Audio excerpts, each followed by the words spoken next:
வாங்க. இப்போ வந்து ஒரு அருமையான அ வாட்ஸ்அப் ஸ்டேட்டஸ் வீடியோ பார்ப்போம். பாடல் ஒரு வரிகள் வச்சு, பின்னாடி பேக்கிரவுண்ட்ல ஃபோட்டோ வச்சு, ரீல்ஸ் வீடியோ எப்படின்னு பார்ப்போம் வாங்க. இன்ஸ்டாட் ஆப்புக்குள்ள போய்க்கோங்க. இப்படித்தான் இருக்கும். அதில் வீடியோக்குள்ள போய்க்கோங்க. வீடியோக்குள்ள போயிட்டு ஃபோட்டோ ஆப்ஷன் போய்க்கோங்க. ஃபோட்டோ ஆப்ஷன் போயிட்டு நீங்கள் என்ன பண்ணுறீங்கன்னா, உங்களுக்கு பிடிச்ச ஃபோட்டோ ஒன்று வச்சுக்கோங்க. இப்படி ஒரு ஃபோட்டோ ஒன்று வச்சுக்கோங்க. அது வாட்ஸ்அப் ஸ்டேட்டஸ்க்கு வைக்கிறோம்னா, ஷார்ட்ஸ் டைப்பில் வச்சுக்கோங்க. லைட்டாக ஜூம் பண்ணிக்கோங்க. இதில் கேன்வாஸில் போயிட்டு 9:16 வச்சுக்கோங்க. வச்சுட்டு நீங்கள் என்ன பண்ணுறீங்கன்னா வச்சுக்கோங்க. உங்கள் வீடியோ எவ்வளோ லெங்க்த்து வேணும் அப்படிங்கிறத நீங்கள் சூஸ் பண்ணிக்கலாம். ஒரு 20 செகண்ட் 30 செகண்டு அப்படி எப்படினாலும் நீங்கள் உங்களோட வீடியோவை சூஸ் பண்ணிக்கலாம். இப்போ நீங்கள் என்ன பண்ணுறீங்கன்னா, இந்த வீடியோவை கொஞ்சம் பவரை குறைச்சிக்கலாம். அது எப்படி என்ன பண்ணணும் அப்படின்னா, நீங்கள் பார்த்தீங்கன்னா ஃபில்டர்னு ஒரு ஆப்ஷன் இருக்குது பார்த்தீங்களா, அதில் போயிட்டு அட்ஜஸ்ட் போயிடுங்க. அட்ஜஸ்ட் போயிட்டு பிரைட்னஸை ஃபுல்லாக குறைச்சிருங்க. இதை கான்ட்ராஸ்டில் போயிட்டு அதையும் குறைச்சிருங்க. ஃபுல்லாக வச்சிங்கன்னா இப்படி வந்துடும். அதனால் குறைச்சிக்கோங்க. ஒரு பாதி அளவுக்கு வச்சுக்கோங்க.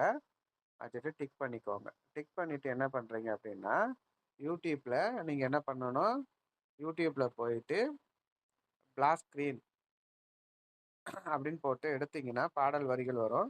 நீங்கள் தேர்ந்தெடுக்கிற பாட்டு எந்த பாடல் வேணாலும் தேர்ந்தெடுக்கலாம். நிறைய யூடியூப்பில் வந்து நீங்கள் போட்டிருக்காங்க. ஏகப்பட்ட பேர் போட்டிருக்கிறாங்க. நீங்கள் வந்து கஷ்டப்பட்டு நீங்கள் ரீல்ஸை வந்து கஷ்டப்பட்டு ரீல்ஸ் எழுதணும் அப்படி எழுதணும் அப்படின்னு அவசியம் இல்லை. ஈஸியாக போட்டிருக்காங்க. அதே மாதிரி நீங்கள் பிளாக் ஸ்க்ரீன் வந்து பாடல் வரிகள் வந்து பிளாக் ஸ்க்ரீனில் போட்டு எடுத்துக்கோங்க. இப்போ நான் வந்து அதே மாதிரி நான் ஒன்று எடுத்து வச்சிருக்கிறேன். அதே மாதிரி நான் ஒன்று எடுத்து வச்சிருக்கேன். அதை நான் உங்களுக்கு காமிக்கிறேன் பாருங்கள். இதுதான் அந்த பாடல் வரிகள் இப்படி இருக்குது.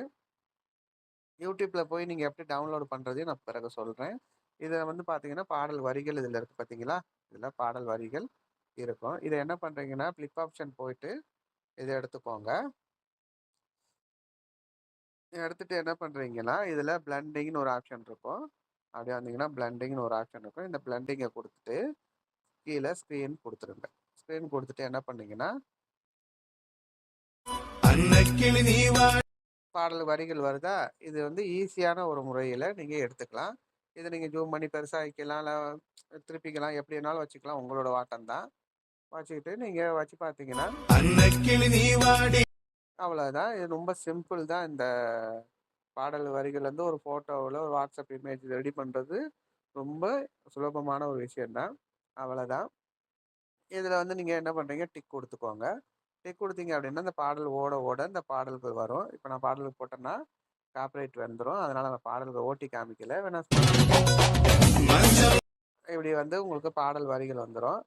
இதில் நீங்கள் வந்து இன்னும் ஆசை இப்படி இது வேணும், இன்னும் எஃபெக்ட் வேணும் அப்படின்னா இதில் போயிட்டு என்ன பண்ணுறீங்க, இந்த ஃபில்டர் ஆப்ஷனில் போயிட்டு இந்த எஃபெக்ட்னு ஒரு ஆப்ஷன் இருக்கு பாருங்கள், இதை கொடுத்துக்கோங்க.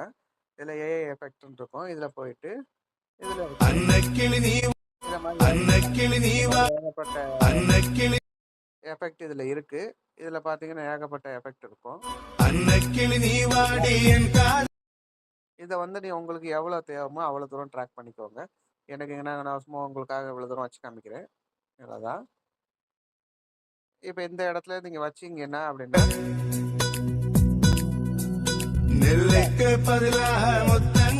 அவ்வளோதான். ரொம்ப சிம்பிளான விஷயந்தான் இது. இந்த ஒரு வாட்ஸ்அப் ஸ்டேட்டஸ் நம்ம ஈஸியாக ரெடி பண்ணிக்கலாம். சேவ் கொடுத்துக்கோங்க. இன்ஸ்டாட்டை கிளியர் பண்ணிக்கோங்க.